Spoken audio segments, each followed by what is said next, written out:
And then the pandemic hit and COVID happened. And I was living full time in a 23-foot Airstream with my husband. So it's everything, as there are so many independent websites that are privately owned that you can write for, right? Like the legacy media will always be here, but there's been a lot of consolidation. Because what I have found, the easiest way to get traditional media attention is to have a huge following. And I think back to Gary Vaynerchuk. I mean, he got so much media attention. It was consistency. It was pitching the media every single week. It was looking at trending topics. It was building out awareness days. Our guest today is the founder and CEO of Publicity for Good. It's a purpose-driven communications firm.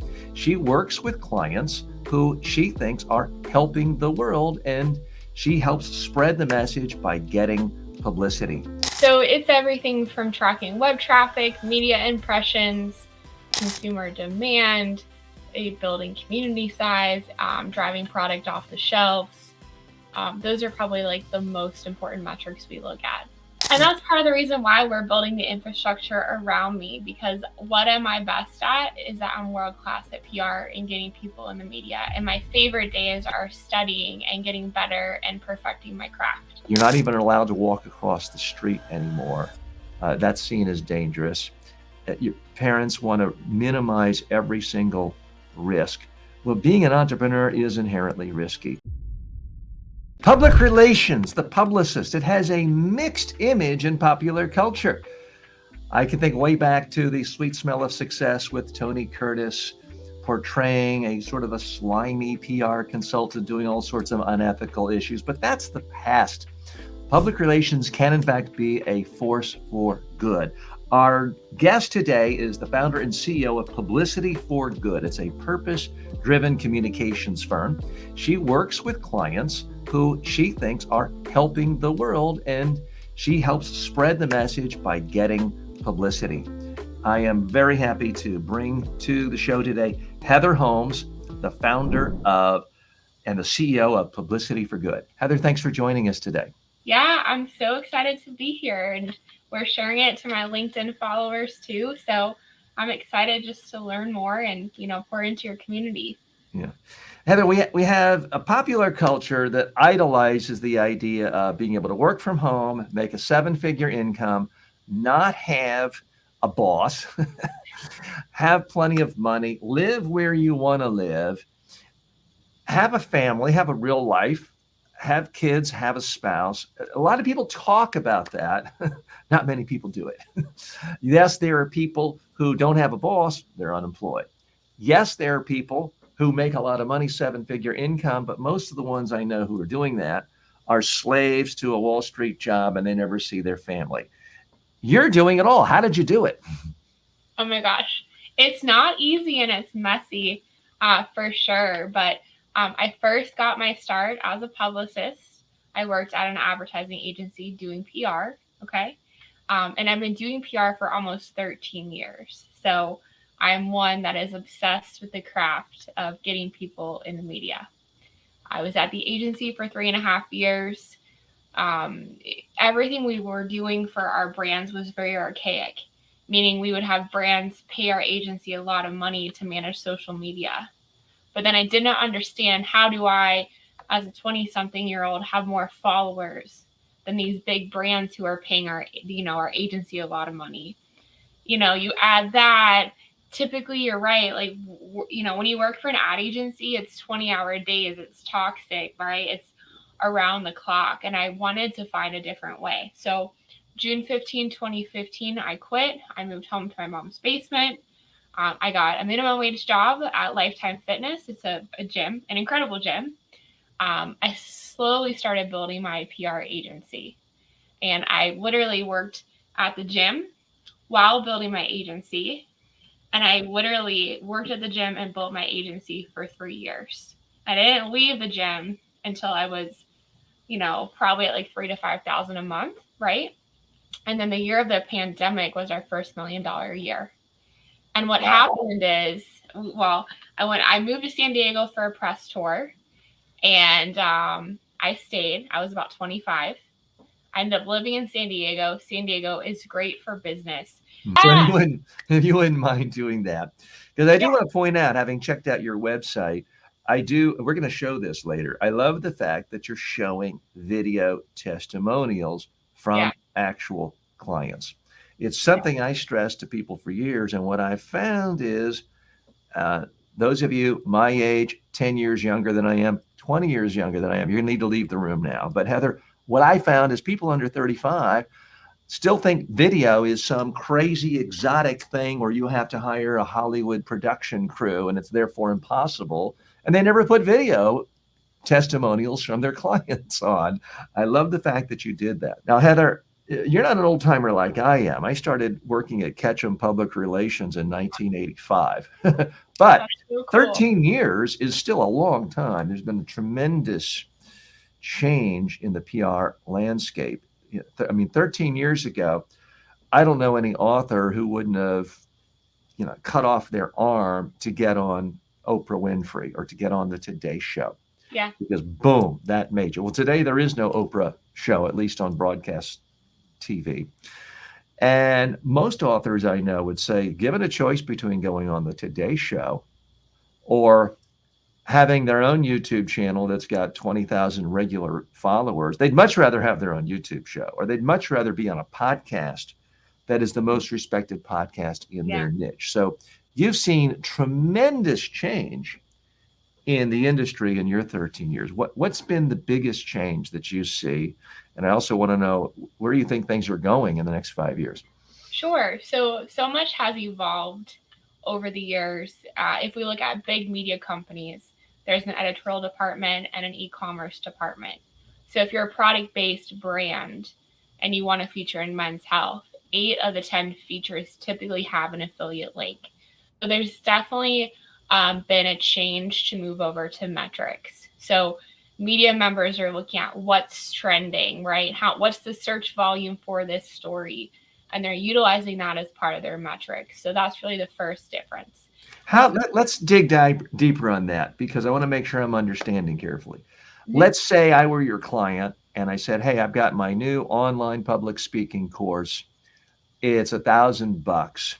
Can you pitch Men's Health has been nice enough to quote me several times in the past. Can Mhm. you get them to do a profile article of me and a part of your pitch be, hey, we have an affiliate link, and every person who buys the course from your link, Yep. Men's Health will get $200." Is that a part of the publicist pitch now?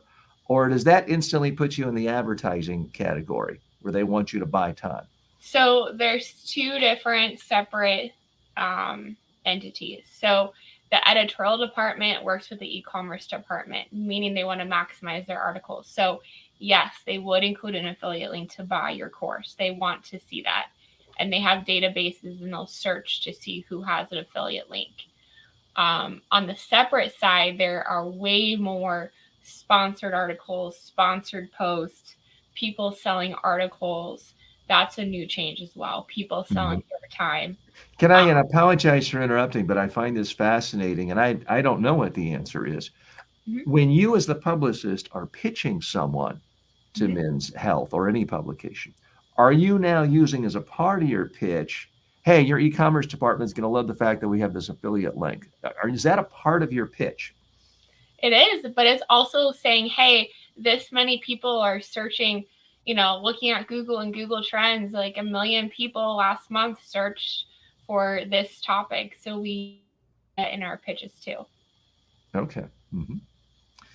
And then how much of your time is creating a sponsored article and then just buying the time, which, has been around forever. I remember, mobile did that, front full page ads in the New York Times 40 years ago. So it's not necessarily something new, but you're right, more and more online publications are doing it. And that's kind of the fine line. Is it PR? Is it advertising? What is it? How much of what you're doing for clients now is you're buying the space for sponsored content? So 110% of everything we do is all earned media. So emailing producers, texting them, emailing them, building relationships, building an incredible relationship with one producer in one media market and sending them ideas for the next 90 days. It's Mhm. harder, It takes a lot more time and hustle. But I love earned media, and Mhm. it's really based on relationships. We have gotten people on the Today Show and Entrepreneur, but it takes time, and your story has to be special enough. And Mhm. that's not a mean thing or ego thing, but a lot of times it's a timing thing. Like on Mhm. a personal level, I've been in the media 700 plus times. My story has evolved over time, right? Like my dad died of cancer when I was in high school. So the first like set of my publicity locally was supporting the Lung Cancer Association and what that meant to me. But I didn't even have a business. I was just promoting a cause I cared about. Then a couple years later, I was a part of the Miss International system. I was Miss Ohio, and I was doing a bunch of Ohio media, TV, radio, print. I probably did like 20 plus interviews. And I was going on as Heather, but I was talking about why businesses need to add a for good component to their business. And my company, Publicity for Good, was mentioned, but it was not an advertisement about Publicity for Good, right? And then, So I want to make sure I'm understanding it. You had started yeah, your publicity firm while in the pageant world? I slowly, and I did the pageant Okay. as a way to reach more people and have a Yeah. platform. And pageants are an interesting, there's a lot of contention and debate. We won't get into that, but disclosure, I've trained a couple, Miss Universes, Miss USA, Miss Teen USA, and a lot of pageant winners in European pageants. And I'm not discounting criticisms of the pageant world, but I can tell Right. you, we do live in a world now where so many young men, boys, get so much publicity for high school basketball, college football, college basketball, and there still are not as many media opportunities for women. One For of the things the pageants do is they really give a lot of opportunities for media coverage for women, and some of them give training through people like me for training. So it does it is an opportunity to get a lot of exposure earlier in your career. I mean, people forget that Oprah Winfrey was Miss Tennessee and Diane Sawyer was a Miss USA. I can't remember if she was a winner or third place, but did very well in the pageant world. So some good grounding there, and just facing your nerves and speaking to people when most young people think that would be the last thing in the world they would want to do. sure. But it's definitely a good experience to get your name out there, to support a mission that you care about, and honestly build relationships with some incredible women who honestly want to make a difference. So that was like one of my media stories. And then the pandemic hit and COVID happened. And I was living full time in a 23-foot Airstream with my husband. And I was like, okay, we were living in an Airstream, and it's one of those silver travel trailers that are very Those are fancy. and I'm like, I'm a publicist. We're living full time in an Airstream. Like we have a really cool story, like living full time in an Airstream during the pandemic. And at the time, we were a six-figure business. And when the pandemic hit in March, we lost like 60% of our revenue because people were so unsure and they didn't want to invest in PR, right? Mhm. So I pitched myself to Or the they wanted to, and their business plummeted and they had no money. Yeah. Oh, for sure.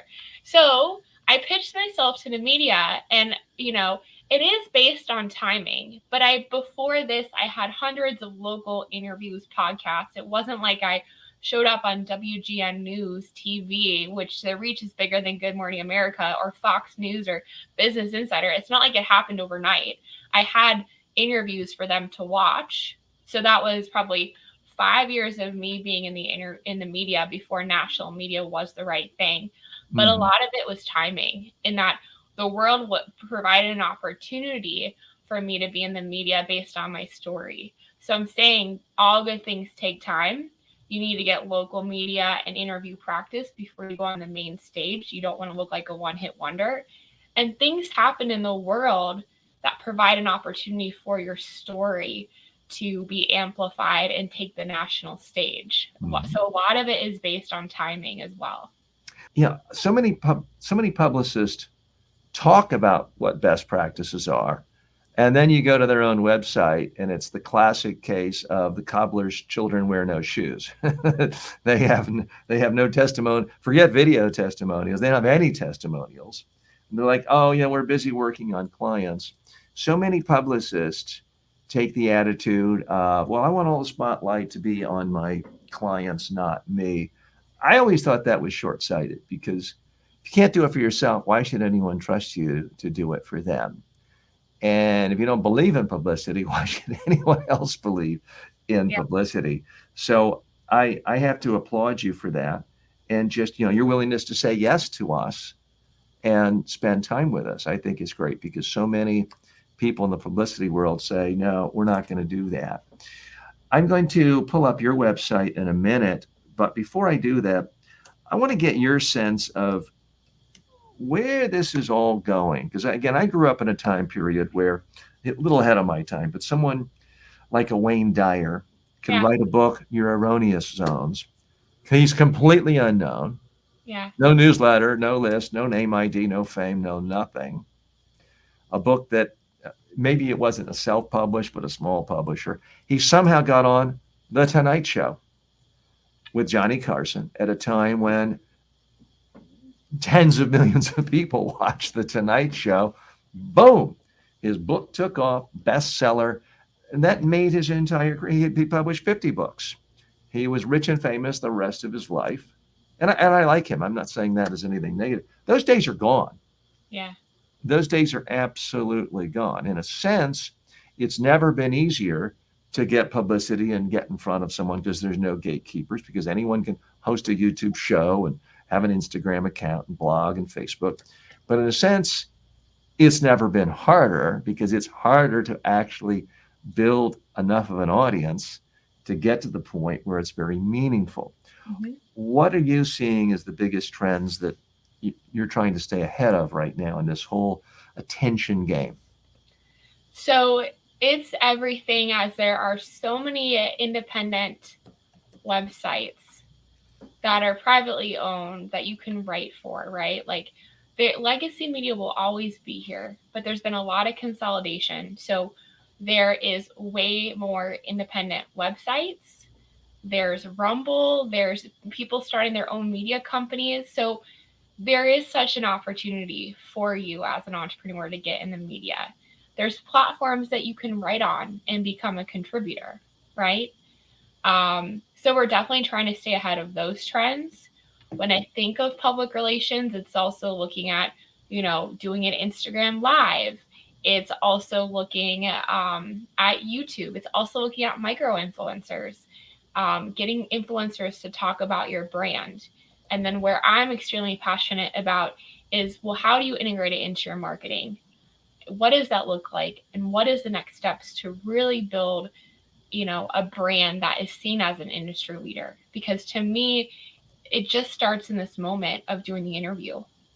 From when I get this interview and it's done, I have a promotion plan in place. I'm going to promote it. I'm going to utilize this content.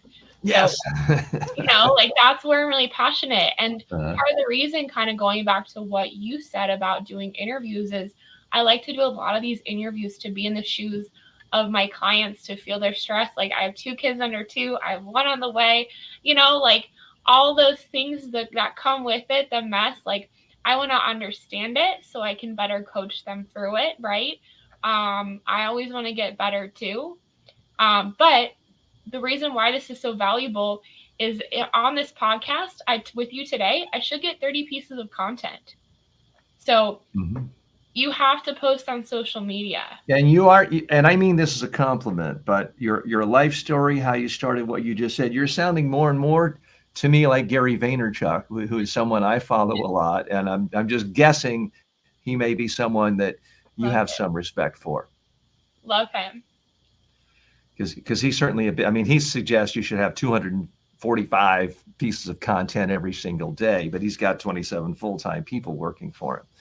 Yeah. So I don't do that much, but I am a big believer in putting out a lot of content. There's no doubt about that. And I'm interested in knowing how you would do that. I think that would be a very interesting case study for our audience. But I do want to put a spotlight on your website because, again, when I went to it earlier today, I thought, okay, there's nothing special about this as far as what people say in books you should do. But if I actually go to people's website, it's very special because most people just don't do it. They just don't do it. And I'm always shocked when I see companies, entire companies that are based on like communication and video communication, and they don't even have video on their website talking about what they do. Now, again, this is the website publicityforgood.com. And there's a role for both.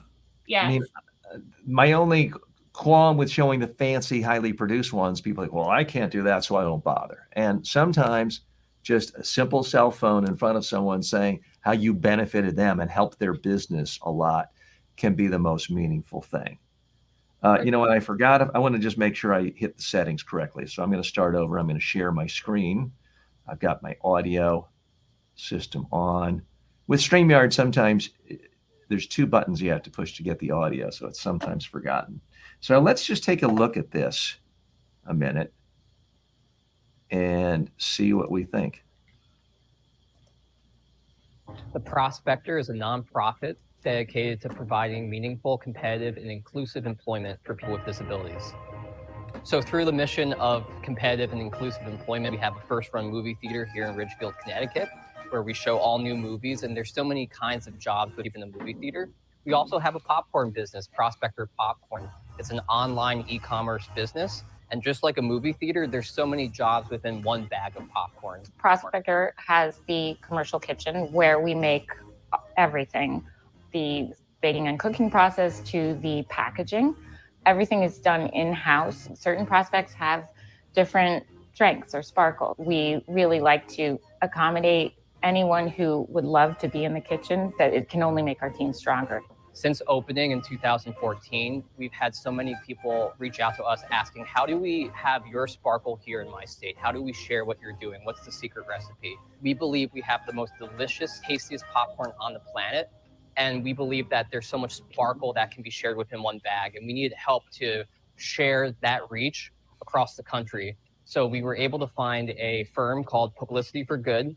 And Heather and her team has been instrumental in helping get our brand and mission out into the public eye. When I started here about 6 months ago, I would describe gourmet popcorn as a well-kept secret. We made a lot of changes to the site and the way we operate, but we decided it was time to bring in outside help. When you're in the gourmet popcorn business, National Popcorn Day, January 19th, it's like your Super Bowl. And on that day, we had 2 live television appearances and traffic spiked. In terms of sales, we had about 3,000% growth over National Popcorn Day last year. We've reached out to 80 media outlets. We've generated 50 new backlinks, and our search spike is actually sustained at about 20% growth since we started working with them. And we make about minimum 4 batches a day, which the average yield would be about 350 bags a day. And then we make many different flavors. We have our standard flavors and our #1 seller, which we have to make, which is the Belgian chocolate toffee. And we usually have to drizzle about 6 to 8 trays a day. So working with PFG has been smooth since the very beginning. We started in early January. Within the first month, we've already been booked on CBS and local Connecticut stations. We've been featured on Pure Wow's website for top 14 Valentine's Day gifts. So they've been doing a lot of work. And their company, they're all about brands with a purpose. So they understand that it's not just about the product that we're selling, it's about our mission behind it.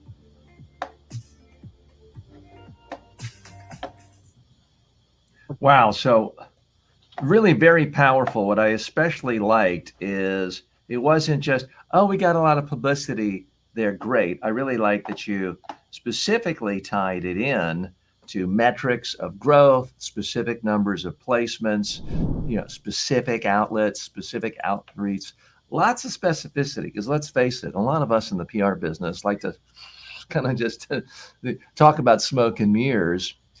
And we don't always like to have all of our work held to a strict accountability. So I like what you put in there. This does bring up a big question that I think some of our viewers have, and that is, just as a time management standpoint, Mhm. how do you manage the time to do your own PR and your own website and do that and have seven-figure clientele Mhm. without having some big office and having to manage 50 employees and all the headaches for that and working 18-hour days? How do you scale a business, number one, and how do you manage all the things of family, Mhm. your own publicity and website?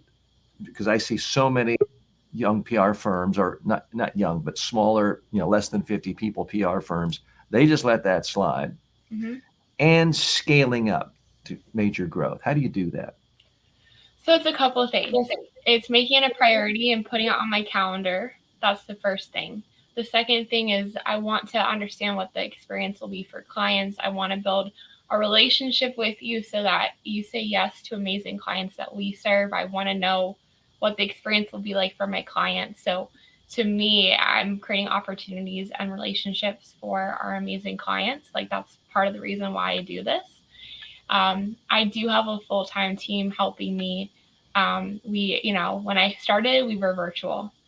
We do have an office in North Carolina, but we got the office because at the time we were living full-time in the Airstream and we needed somewhere to go outside of the Airstream. So we have an amazing office in Morganton, but of course we're not paying New York City and LA prices. So How big is your team now? so we're a full-time team of 30. Oh wow, you are big. Okay, I didn't realize you were that big. Full time only working for Publicity for Good. We also, because we're so passionate about making PR accessible, in that not every brand or person has 5,000 to 10,000 a month to invest in PR, but I've seen PR, build a business, build a brand, bring in sales, build a community, right? I'm really passionate about making PR a little more accessible. So we created a service and a software called Raptor to make PR more accessible. So we're a full-time team of 30, also have some full-time developers because we wanted to create a subscription model for PR that was 80% of what you would typically pay an agency with just the same benefits. So. Mm-hmm. Okay. Is your subscription service model up and running, or is that still in development? Yeah, it's up and running. It's called Signal Raptor. We haven't really started promoting it on social media because we've just invited old clients or people we're in a sales call with that really don't have, revenue to justify in 5,000 or above. But yeah, and I'll give you it so you can put it in the show notes. But I'm very excited about what we're doing for brands and individuals and entrepreneurs who want PR, but they should not be investing thousands of dollars a month. Yeah. What is your advice to a new company? Let's say it's someone, they started a home business, they're getting some traction, maybe they had their first six-figure year, they've kept expenses really low. Yes, they've got a Facebook page, they have a LinkedIn page, and let's say they have some kind of, let's say it's a home decor business where it's a combination of in-person stuff, but they also have designs that they sell online and Etsy and places like that. Tell me where I'm wrong. Where I would tell someone like that is to focus, a couple of hours a day creating content, whether it's for YouTube, whether it's Facebook, whether it's Instagram. Build an audience, a community of people who love your stuff. Mm-hmm. Do that first. Spend money on that, whether you need an extra camera, a little better microphone. Build a community first, because what I have found, the easiest way to get traditional media attention Mm-hmm. is to have a huge following. And I think back to Gary Vaynerchuk. I mean, he got so much media attention on The Tonight Show and Ellen DeGeneres because his TV wine library was so new and fresh at the time when he started that some 18 years ago. It is funny, you go back to that show now, and I think, oh, it must have 1 billion views and 1 billion. I mean, its total audience is pretty small, but compared to everything else at the time, it was big and it made him famous. Because what I do see is small businesses hire a publicist, maybe not a good one like you, but they hire a publicist. They try to say, well, let me just test this. Let me spend $3,000. And they get on half a dozen talk radio shows in 3 months, a couple of AM talk radio shows, one local TV hit. And in month 4, their revenues are down. They see no measurable way. And then they retrench and they got no benefit out of it. So that's why I tell them, build a community first, that because every single day newspapers are going out of business. TikTok, social media is going. Let's focus on where there's growth. But you have a full-time publicity business, so there are different interests there. I want you to tell me why I'm wrong and go a little deeper into this interplay of strategy of how much time, money, effort should people be investing in essentially creating their own media channels versus trying to get publicity in other people's media channels, whether it's a traditional media outlet like the Asheville Times or a new media outfit like TechCrunch, something like that. So you have to have a social media following regardless, because if people go to your Instagram account and you're not posting, well, they're going to think you're not in business. So you need to have a social media following. Building a robust following that's engaged is a long-term strategy. It's going to take time and it's going to take money, right?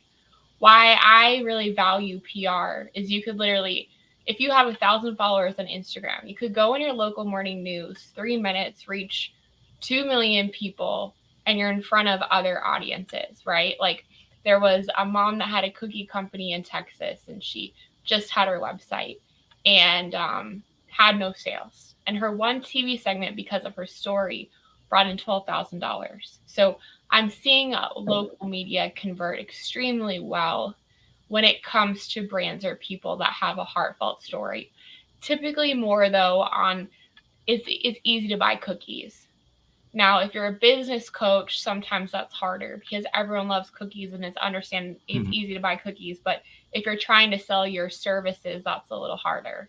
But I believe that it's very easy for me to ask my daughter hey, should we buy some cookies? These look good. That's an easy sell. That's an easy sell. It's very hard for me to say to my daughter or anyone else in my family, hey, let's buy some professional business consulting for $6,000 a month. That's a harder sell. Yeah. So I've seen people like Regina Bonds, for example. She had an Instagram account, but from publicity, her business grew by 40%. And it was really just her Instagram account. It was a mixture of reaching new people, reaching new audiences, integrating the media logos into her Instagram account, into her marketing. People that were on the fence of working with her started working with her. She had a higher sense of confidence. She had a higher sense of credibility and street cred. She gained confidence. So it's a mixture of, getting in the media, but then, what do you do with the media to scale your business? And she did increase her prices over time because she was in more of a demand. Tell me about the success story you're proudest of. Not necessarily the most profitable client, but the person you took, they were here and you worked with them for, a year or two, however long. You got this outlet, this hit, they'll do this, and now their business is here. Yeah. I mean, it would be anything from, like a consumer brand, a beverage, of hard kombucha. In 16 months time, 84% of all the media mentions for all the brands in their category was that brand. When we first started working together, just had distribution at retailers in Washington, California, and Arizona. They went national. They had an exit, which was exciting, right? They were bought by another company. And that growing that consumer demand and interest. I remember when Press Would Go Live, I'd posted on the founder's LinkedIn page, and the amount of engagement, like hundreds of comments on his interviews supporting him. It helped him behind the scenes having conversations, which was incredible. Or even someone like Regina Bonds, who we started out with local media, blogs, syndicated blogs, articles, radio, just that layering effect. And then 4 months later, article on Martha Stewart, another month later, the Today Show. So it's definitely the building approach, but now Regina is paying for like she gets paid to speak, right? Like the media always wants her on. Her business grew by 40%. So here are two different examples of what. Back to the, is it kombucha? That's a type of tea, if I'm understanding correctly. Yep. How do you differentiate that? Because first of all, there's a lot of tea companies, number one. Number two, there are a lot of huge established brands in that market. How do you cut through the clutter? I mean, I have experience working with Sambazon, Nice. media training for them, but they were sort of their own new category. In a sense, you could say that's easier. How did you get something for a category which in some ways is established? How are you able to get the media to pay attention and come up with a different story? It was consistency. It was pitching the media every single week. It was looking at trending topics. It was building out awareness days. You know, National Nutrition Month is in March. Let's look at the health benefits of probiotics. In June, it's Wildfire Awareness Week. And the name was Flying Embers because they almost burned down in Ojai. So it's just always creating stories and always being proactive instead of reactive and having a plan. And it's that consistency piece. What an inspiring entrepreneurial journey, living in an Airstream while starting out, Heather. And thanks to me for bringing you on today. Well, thanks, Heather, for joining us today. And by the way, Airstream is considered like a Rolls Royce of trailers. Are you still living in the Airstream, or you keep that as a guest house, or what do you do? So we have it on our property. We ended up in North Carolina. We live on 2 acres, and then we have 22 acres where we're building a homestead. But once it became pregnant and had Rose, and now we have Rose and Benaya, who Rose will be 2 in June and Benaya will be 1 in June. We had to get a home. So it's just on our land with us.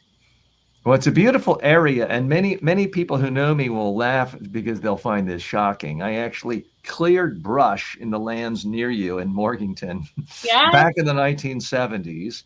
We were building a Boy Scout camp, Camp Grimes, named after the late Gene Grimes. There's a Boy Scout camp for the Boy Scouts in Charlotte, North Carolina, where I grew up, in your area, and I helped build the camp with other scouts, and still remember that and have fond memories of it. So very pleasant area, and always nice to be back to North Carolina, whether it's the Asheville area and Charlotte, which I'm going to this Friday. So I'll be back not too far away from you. Yeah. Nice part of the world. We do live in a time where if you're a great publicist, people don't care if you live in the North Pole. When I started out in the 80s, I mean, my only thought was, well, I live in North Carolina. I just graduating from Duke. I have to go to New York City because that's where all the PR firms. And I did, and I loved it. But you don't have to do that anymore. You can live anywhere. Right. How has that been? And what are the strengths and the weaknesses of living where you are, dealing with national media people, competing with publicists who can take producers out to lunch and buy them drinks if they work right down the street from 6th Avenue and down the street from Good Morning America and the Today Show? Yeah. So definitely with the pandemic and everything, things have evolved. There's been a lot of consolidation of media companies, a lot of writers working from home. So that has changed. Desk sides used to be really popular. Media is way more, now that we're in a Zoom virtual world, if you will, like media members are way less committal, meaning that they used to be way more, yes, I'll do this press tour or desk side. And they're a lot more resistant or say no. So that's changed. I do think because we focus and partner with purpose-driven brands, media trusts us, or they know we're really working with people and businesses that are making a difference. So I do think that, makes a difference. Yes, I have media that I've literally worked with for over 12 years, and I'm so thankful. But we've just had to find different ways to build relationships. So a lot of it, honestly, is through social media and finding those common connections that way.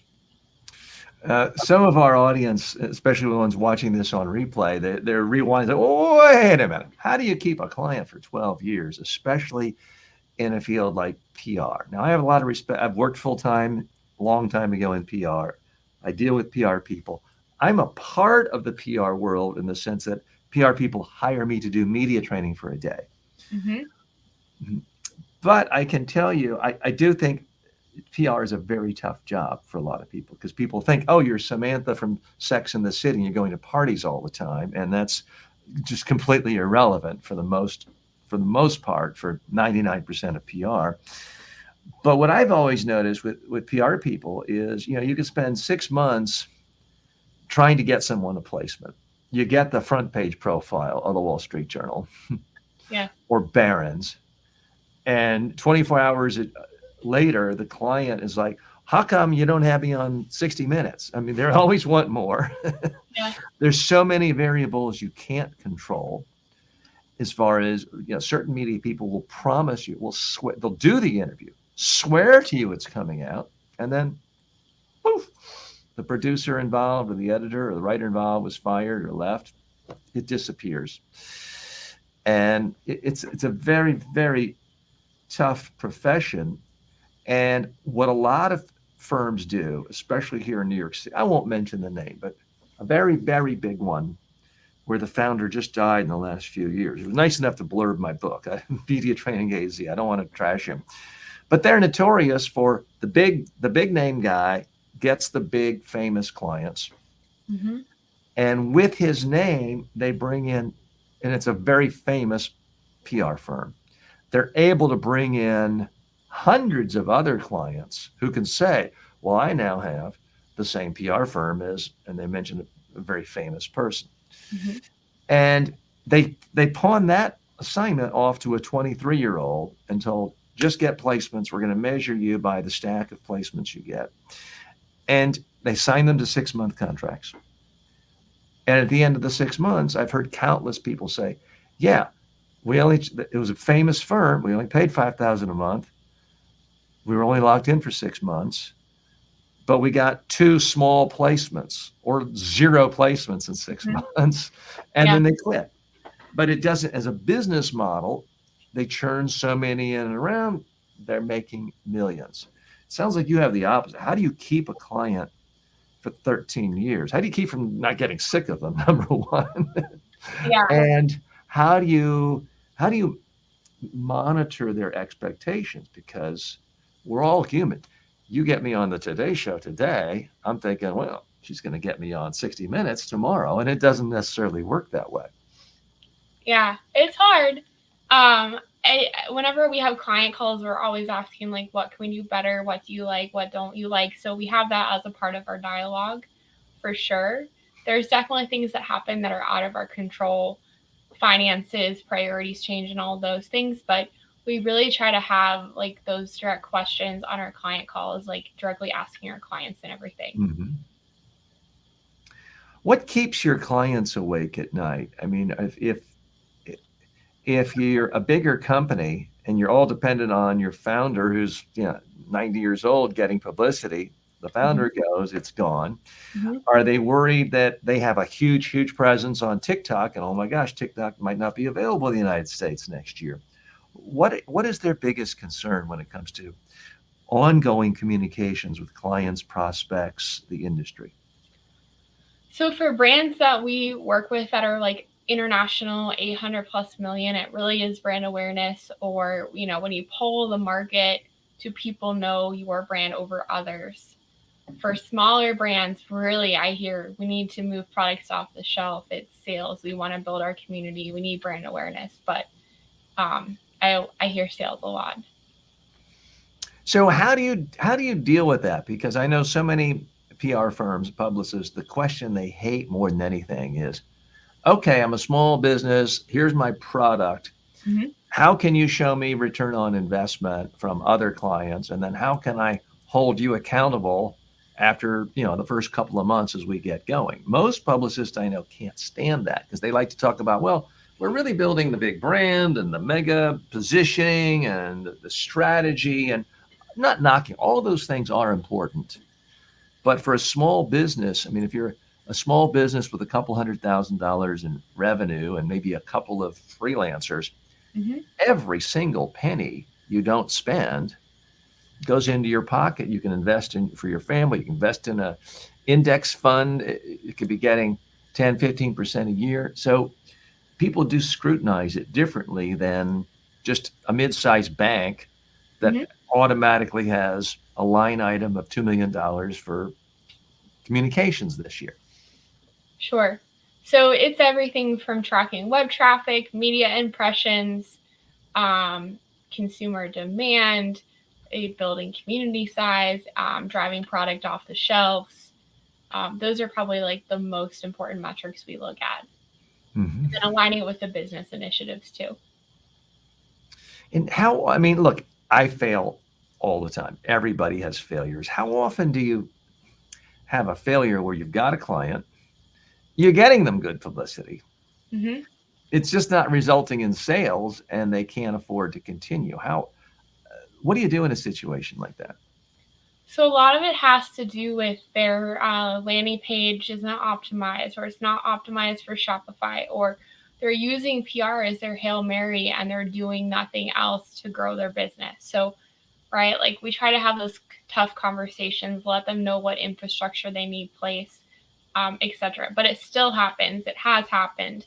I just try to do a better job of asking pre-qualifying questions and then setting expectations, before, signing an agreement. And does your team help them with these weaknesses? Do you have a team that will rebuild their website, that will handle their email campaigns and get them on MailChimp or ConvertKit? Do you help with all those things, or do you just say, look, you got to do it. Here are 3 vendors we trust? Yeah. So it's more based on referral partners. For us, we really specialize in earned media with media relations, getting our clients awards, securing micro influencers, and then really looking at local media to drive awareness for local retailers and consumers. How much of your time do you spend literally picking up the phone, pitching a producer or an editor or a writer? And is that even a thing anymore? Is everything all text or email? Yeah, mostly everything is text and email.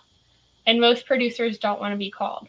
I will call like when we have an event and we're working with local media, or we are trying to get media to come to an event, right, to get photos. That's typically when I call the newsroom, when it's event based, but everything else typically is like text and email. And is the right text at the right time with a strong hook in the first 10 words what's most effective, or what really generates bookings most effectively? It's really just getting them to respond to our initial interest, and then from there going deeper into the story. Okay. In a moment now, I'm going to ask you to pitch away. A lot of talk shows, a lot of blogs, a lot of communities on Facebook say, oh, no pitching, no pitching. We're the opposite here. We're here. This is the TJ Walker Success Show. We're all about helping people become more successful by improving their communication skills and by improving their confidence in their communication skills, specifically spoken communication. So many people are nervous, even PR consultants, about talking about why people should hire them, why they're great, what's unique about them. And here we embrace that. So what I want to do is have you pitch away. I want you to, before the pitch starts, define who is your target prospect? Who is your target client? You are not after a college student who self-published a book who has no money. That's not your client.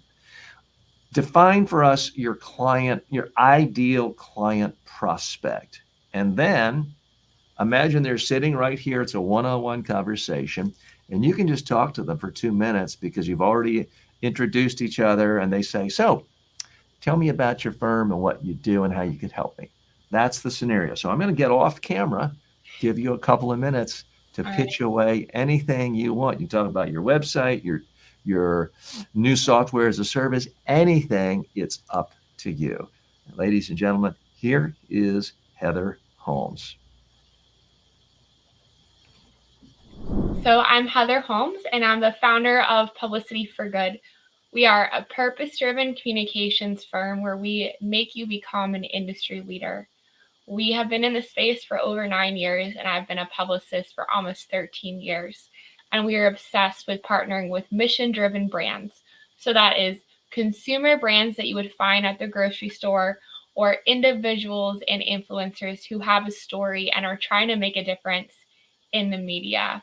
We really specialize in media relations. So when we partner with you, we do get media interest in the first 30 days. We make you become an industry leader. We also work with micro influencers and manage your awards. We partnered with more than 300 brands. We work in every English-speaking country. So if you dream of becoming an internationally known brand or voice, we can help you. And because we're so passionate about making PR accessible to purpose-driven brands and people and businesses, it typically is $5K or above to invest in PR services. It is a premium price. It is a premium experience. But we realize not everyone has thousands of dollars to invest in PR. So that's why we created Raptor. Raptor is service first with a software where you are getting the support of a PR agency. We're pitching you every single week. We're sending your product to a micro influencer. We're writing an article once a month. You also get access to a community where we're bringing on experts. You get that mastermind component. And that's 80% of what your typical investment would be for a PR firm. So we're really passionate about helping you scale your business, your community, and reach more people through publicity. And this is our mission. We've been doing this for, company. We've been around for almost 9 years. We're going to keep doing it. And the best way to reach out is through publicityforgood.com or to find me on social media. And then in the show notes will be all the direct links if you need anything, if you want to do a free discovery call as well. Heather, great job. We appreciate that pitch. Let's turn the tables a little.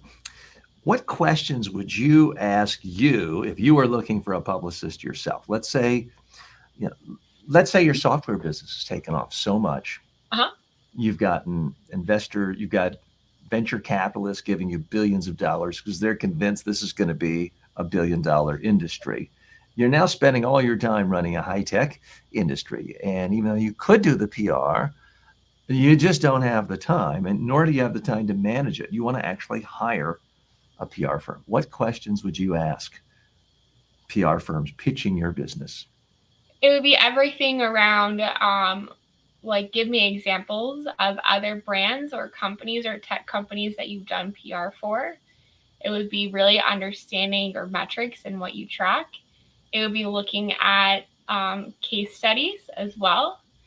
And then it would be really understanding what success looks like to the agency when they partner with brands and clients. Mm-hmm. And where are the easy spots to poke holes in? Because I've worked with hundreds of PR firms all over the world. Mm-hmm. And, a lot of them are my best friends, wonderful people and great to go out and have a drink with. But a lot of them, after they've been in the industry for 15 years, don't want to pitch, whether it's by phone or text. They just don't enjoy pitching journalists anymore. They want to sit back and talk strategy and concepts and messaging, and they lose that fire in the belly. I don't want to be ageist and say never trust a publicist over 38. But do you notice differences in PR people who've been in a long time? What's the difference of those who keep their edge versus those who want to coast? There's a lot of people that run agencies that don't even love PR and don't pitch anymore. I would say that's like 80% of the industry. Okay. That's a high number, but it does not surprise me. And I'm not asking either one of us to name names, but buyer beware, shall we say. And that's part of the reason why we're building the infrastructure around me, because what am I best at is that I'm world-class at PR and getting people in the media. And my favorite days are studying and getting better and perfecting my craft. So it allows me to coach the team better, because if I'm sending a pitch out and I'm not getting responses, well, then I have clarity and I have feedback from my experience to help my team, right? Like things happen in the news, and not everything is black and white. So when I'm able to do it alongside my team, I'm able to coach and redirect and, be a consistent student to better serve our clients and come up with tricks and all those things. So I'm obsessed with the psychology of media relations and pitching. and the whole framework behind it. Mm-hmm. So who do you think is an example of a business leader who gets publicity? Who do you think does it right? Who do you really admire or respect as someone who's just has a business? I don't mean a media person like Oprah, but someone who has some kind of a business, and you just constantly see them out in the media being interviewed, promoting their brand. Who do you respect the most, or one of the people you respect the most doing that? yeah, there was a founder of a beverage brand, and she's not the founder anymore, but the brand's called Hint Water, and the founder was Kara Golden, and her publicity was so good about the hero's journey and building the brand and her personal story. So it was such an incredible job talking about from her working at AOL to where she was now. So her publicity probably has been my favorite over the years because it's very much been profiling her as a leader, the hero's journey. Mm-hmm. Who were your heroes growing up in terms of people in the media, speakers, spokesperson? I mean, I grew up in North Carolina, and one of my heroes, people will find this amusing if they know me well, but one of my heroes was Jesse Helms, not because I liked his politics, but because I was a former U.S. Senator, but because his rise to power was by being a TV commentator, radio commentator, and newspaper columnist. And I found that fascinating. Yeah. But that's way before your time. Tell me who your role models were growing up as a communicator. When I was in Columbus, Ohio, and I lived there for 27 years, there was a local TV station, Channel 10, and there was a woman named Angela Pace, and she was in charge of community affairs. So every charity event she covered, every local event she would go to, and that was who I aspired to be. And then I even, in my early 20s, created a blog where I highlighted local businesses making a difference. And then in my early 20s, I was probably 24, and Channel 10 came to my house. They were doing a story on boomerang kids and kids that went to college and then moved home because the job market was so horrible. And it was that interview experience that I was like, I really want to do this. So my favorite vertical has always been local TV, local news, booking guests on the morning show. Now, that's interesting. Where do you see that going? Because, I mean, I grew up in a time when the local news anchors were gods. I mean, if you saw someone who was the local news anchor out at a restaurant, I mean, you'd be talking about that at school for the next 2 weeks. So, like, that was more exciting than seeing the most famous movie star. Now, I could walk down the street and pass every single news anchor in South Florida, which is the 6th largest media market in the country. I wouldn't recognize a single one of them because I'm like a lot of people. I'm a news junkie, but I haven't watched local TV news in years and years and years. Their ratings are plummeting. Their ad base is plummeting. It's kind of dying, isn't it? It is, but I still think there'll be local media, and a lot of people are building their following with Instagram. Mm-hmm. So that's where I find all the influence comes into play. Do you predict the rise of independent local journalists who are not associated with the traditional media, TV station, radio station, newspaper, being able to create enough of a following through Instagram, through a YouTube daily show, where they can actually make a living? Because that is one of the problems with social media, is it's so much easier to just say you hate some national politician or you love a national politician to build audience. Whereas if you're just talking about some local school board official, it's very hard to get anyone to pay attention. Therefore, it's almost impossible to monetize it. And newspapers could do it in the past because they had all the classified ad revenue, which is now all gone to Craigslist. Yeah.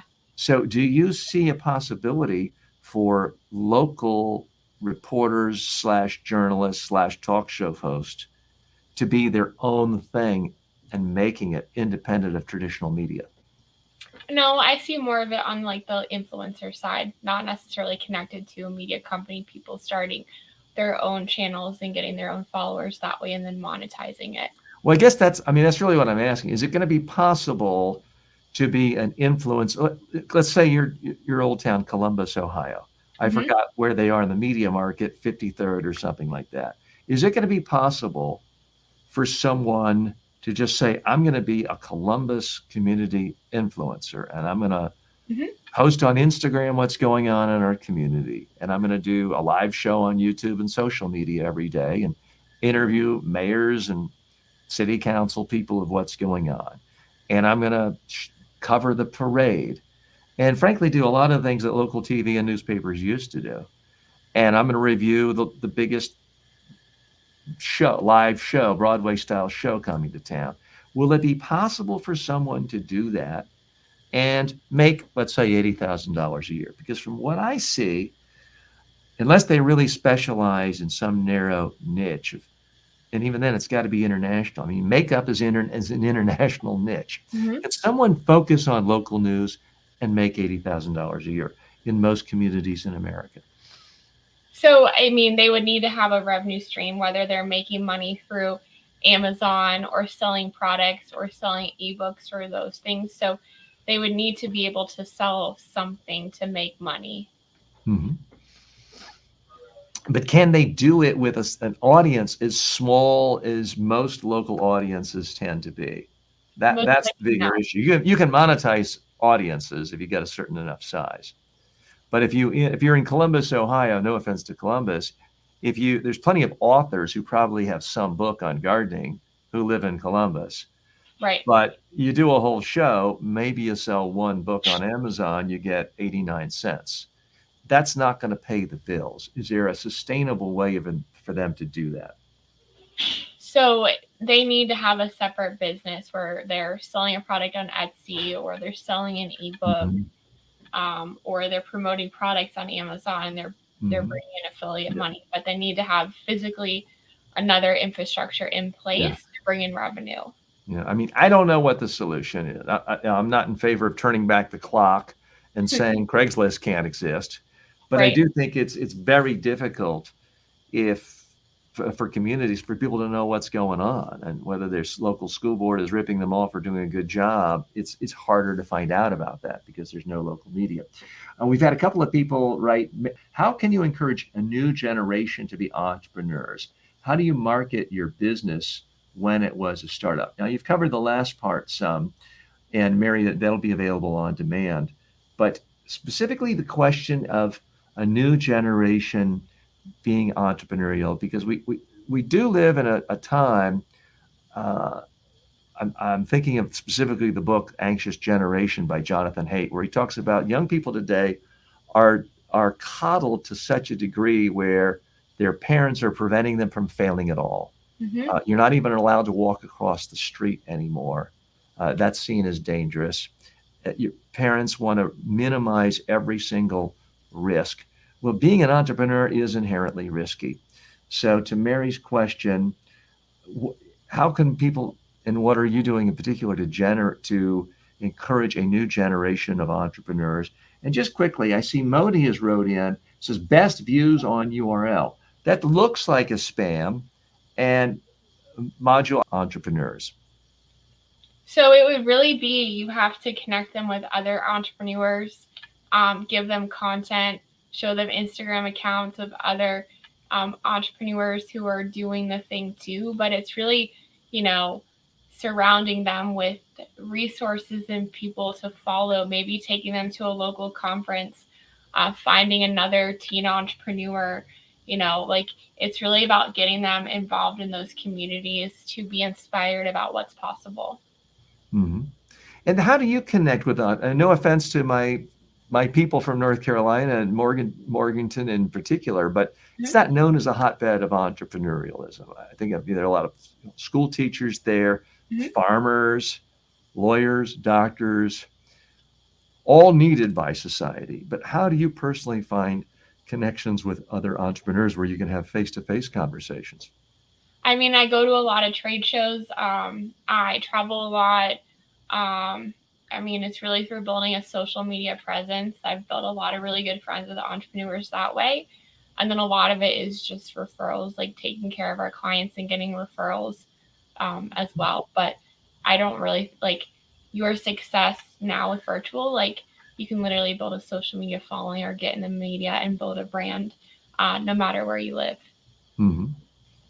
Great points. I want to end, it's a really kind of a two-part complex question. I want to give you all the time you're willing to spend with us. We appreciate you going into overtime with us here and want to be respectful of your time. But it's a two-part question. What technology platform are you most excited about that is either just started or is coming, whether we think of it as the next TikTok or whatever it is?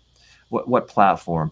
The other thing is, what technology are you most excited about for communication? For me, and something we spent a lot of time talking about in just the last 4 weeks on this channel, is digital clones.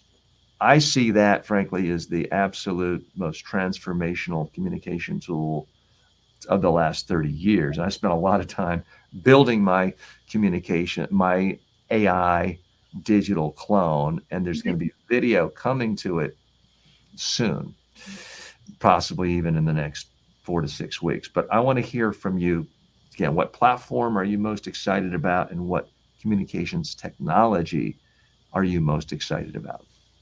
Sure. So really we're going all in on AI, figuring out how we can utilize it to streamline things, make it better, create brand personas, and all of those things. I absolutely feel like it can, maximize the creativity of what you create for your clients and yourself and your business, right? Which is incredible. On the communication technology side, I don't have enough, I think, context or knowledge to answer that question. But definitely AI. We're very excited about AI. Okay. Well, you know what? I wasn't planning on doing this, but you're here. If I could pick your brain for a minute, because I do have my own clone, and I'm using it for a lot of different purposes. My clone has been fed every online course I've ever done, more than 100 communication skills courses. And it has been fed every book I've read. It will be fed this interview itself. Nice. And it will only pull from my voice as far as attributing anything to me. It would not use your ideas associated with me. Yeah. So one of the things that I've written about extensively and have online courses on is a very specific skill set of creating sound bites. So I haven't done this publicly for anyone else, but let's just try it, if you don't mind, right here. And I'll get your honest assessment. So one of the things I teach people in a day of media training is a process of how to turn a message point into a soundbite. A message point, of course, can be a straightforward idea, but it could be bland, generic, unquotable. Sound bites, quotes, and I use those terms interchangeably, I find typically come from one of 10 speech patterns. They've got analogies, pop culture references, cliches, attacks, absolutes, emotion. I have 10 things that I find fit. So what I have started doing with my own digital clone is to figure out specific ways someone can access it to find a useful meanings. Yeah. So I'm going to, if you don't mind, I'm going to see if I can I want your honest, independent analysis of its ability to turn a message into a usable soundbite that you could use in a press release, or that you could actually use as talking points for a client about to do a show. Nice. So let's go ahead and we're going to call my clone, and I'll ask it the question.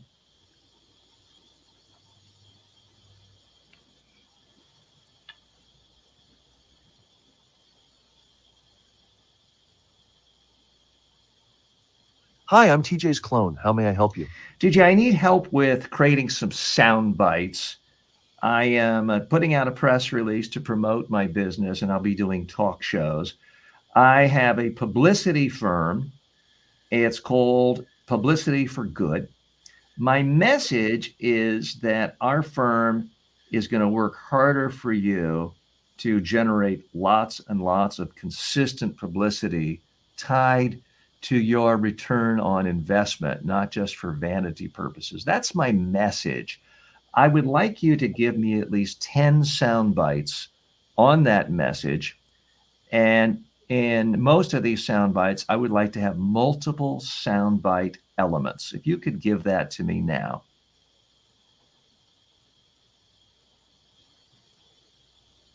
Absolutely. Let's craft some powerful sound bites for your press release and talk shows. Here are 10 sound bites that emphasize your firm's dedication to generating consistent publicity tied to return on investment. 1. At Publicity for Good, we don't just chase headlines. We deliver measurable results that boost your bottom line. 2. Our mission is simple: relentless publicity that translates into real ROI for your business. 3. We turn media exposure into tangible growth, ensuring every mention counts towards your success. 4. Publicity for Good is your partner in achieving sustained media presence that drives profitability. 5. We focus on strategic publicity that aligns with your financial goals, not just vanity metrics. 6. Our team is committed to generating consistent, impactful publicity that enhances your ROI. 7. With Publicity for Good, your media coverage is a powerful tool for business growth, not just a fleeting moment of fame. 8. We work tirelessly to ensure your brand gets the attention it deserves with a clear focus on return on investment. 9.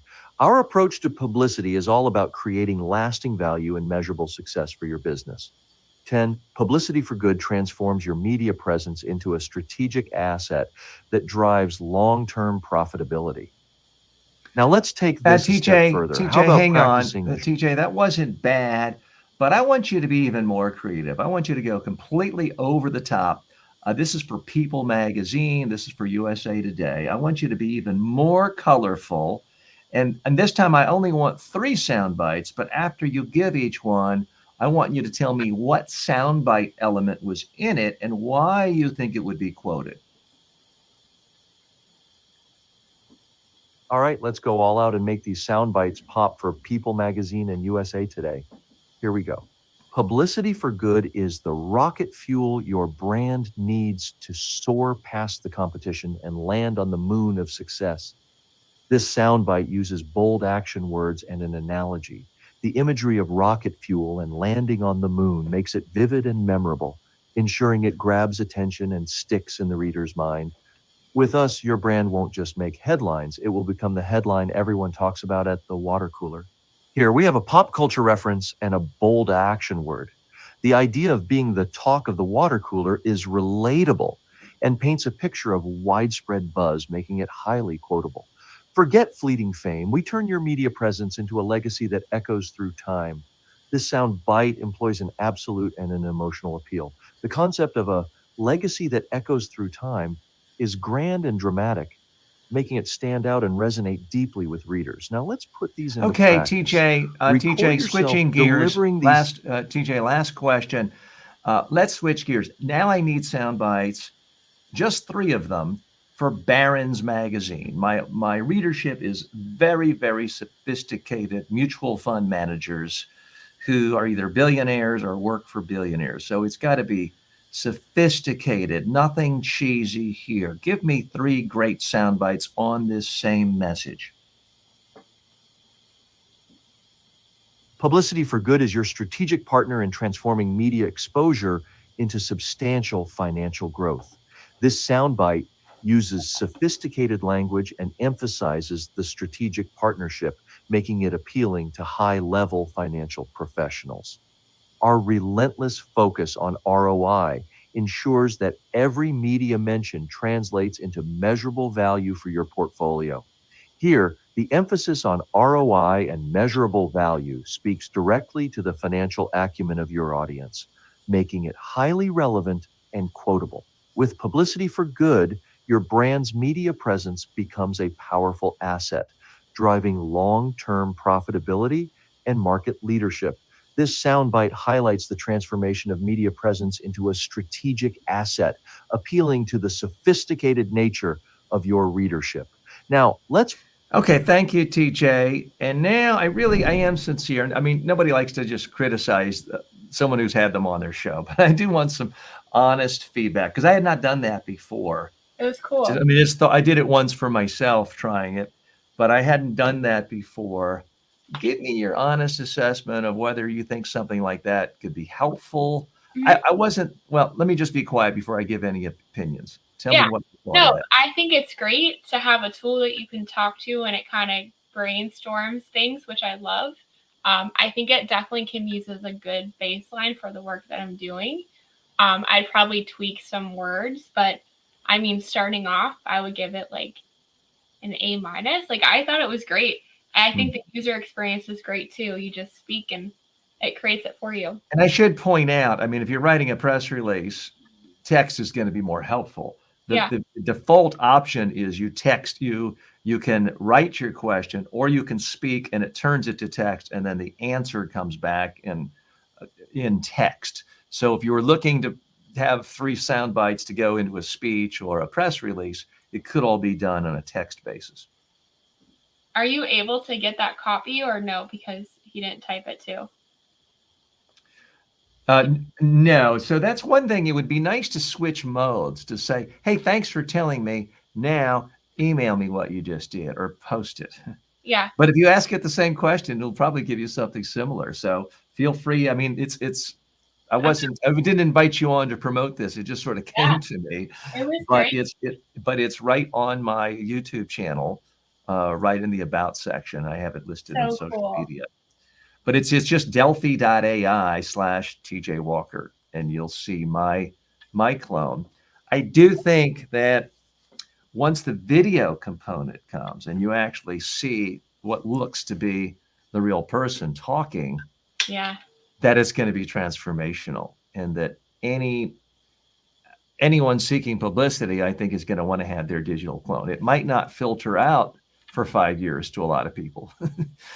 Podcasts have been around a long, long time, and most people didn't have one for 5 years, and then they did the same with YouTube. So it takes a while for technologies to filter out. But I see it as so transformational because unlike a YouTube video, I mean, you and I are having a one-on-one conversation now. Yeah. But for everyone else, they just have to kind of receive it unless they happen to be live and typing in a question.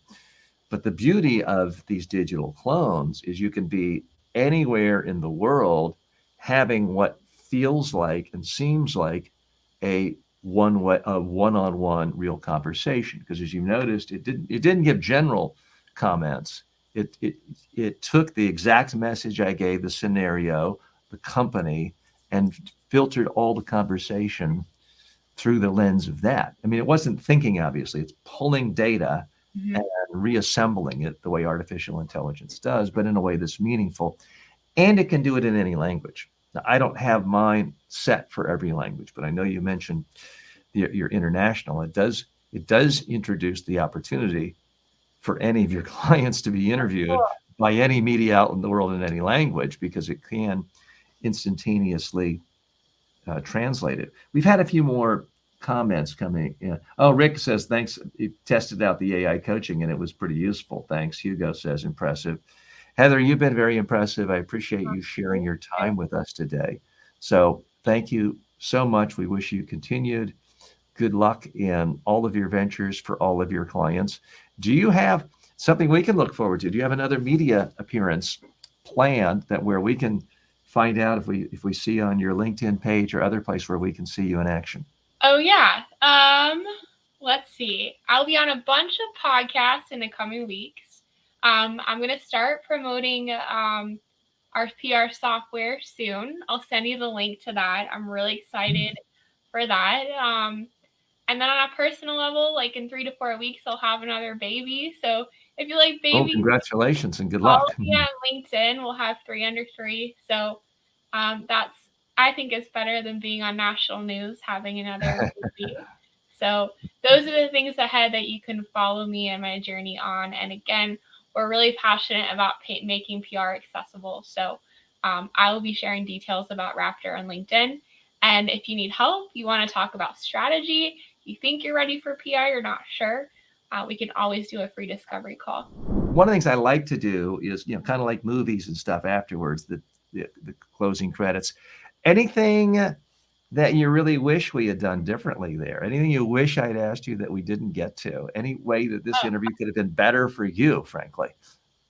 No, I think this is probably one of my favorite interviews that I've done, transparently, and I've done so many interviews. So no, I have like my websites here. We've gotten to answer questions of people. It's on LinkedIn. So I give it a 10. All right. Well, thanks so much, Heather. Very Yeah. much appreciate your time. Thanks so much.